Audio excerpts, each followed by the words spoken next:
Pertumbuhan adalah pertambahan jumlah sel pada suatu organisme. Pertumbuhan bersifat irreversibel atau tidak dapat kembali. Proses pertumbuhan biasanya diikuti dengan pertambahan berat tubuh. Pertumbuhan dan perkembangan tumbuhan diawali dengan pertumbuhan bakal biji dan bakal buah. Tahap berikutnya yaitu perkecambahan yang kemudian akan mengalami pertumbuhan sampai akhirnya menjadi tumbuhan dewasa yang dapat menghasilkan biji kembali. Kemudian perkembangan bakal biji dan bakal buah.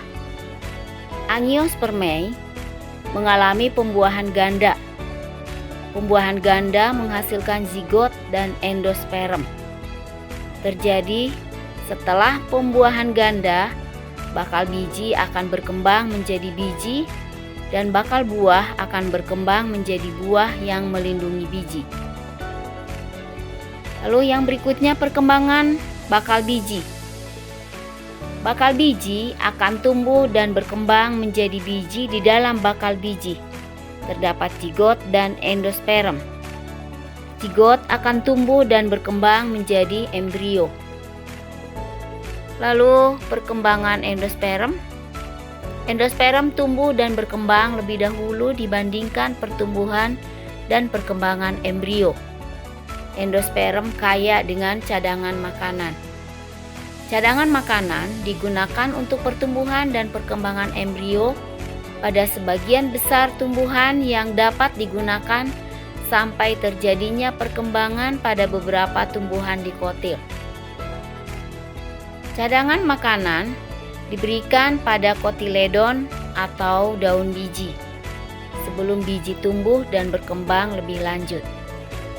Untuk perkembangan embrio, pertumbuhan dan perkembangan embrio diawali dengan pembelahan zigot secara mitosis menghasilkan sel basal dan sel terminal. Sel basal berkembang menjadi suspensor. Lalu suspensor itu berfungsi sebagai penghubung antara embrio dan kulit bakal biji serta mengalirkan nutrien dari tumbuhan induk atau dari endosperm sel terminal berkembang menjadi proembrio yang melekat pada suspensor.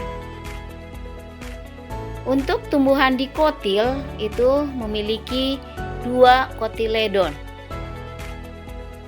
Pada perkembangan embrio tumbuhan dikotil terbentuk epikotil dan hipokotil. Epi itu di atas dan hipo itu di bawah.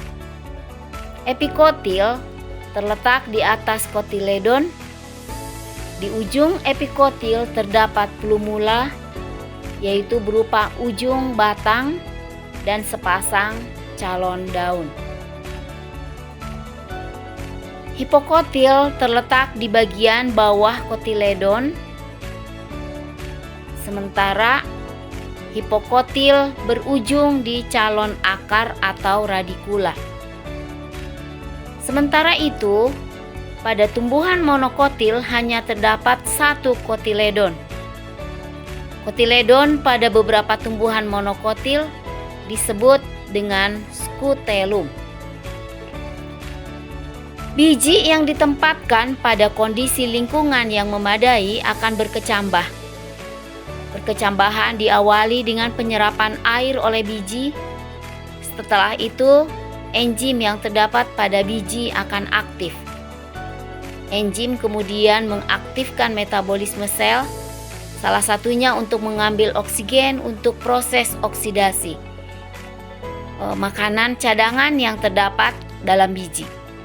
Bagian biji yang tumbuh ke atas dinamakan epikotil.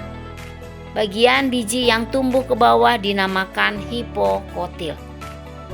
Sementara untuk perkembangan itu adalah suatu proses pertumbuhan yang disertai dengan diferensiasi, kemudian organogenesis, dan diakhiri dengan terbentuknya individu baru yang lengkap, baik secara morfologis, anatomis, maupun fisiologi. Sekian pemaparan dari Ibu. Sampai bertemu kembali pada pembahasan yang berikutnya. Assalamualaikum warahmatullahi wabarakatuh.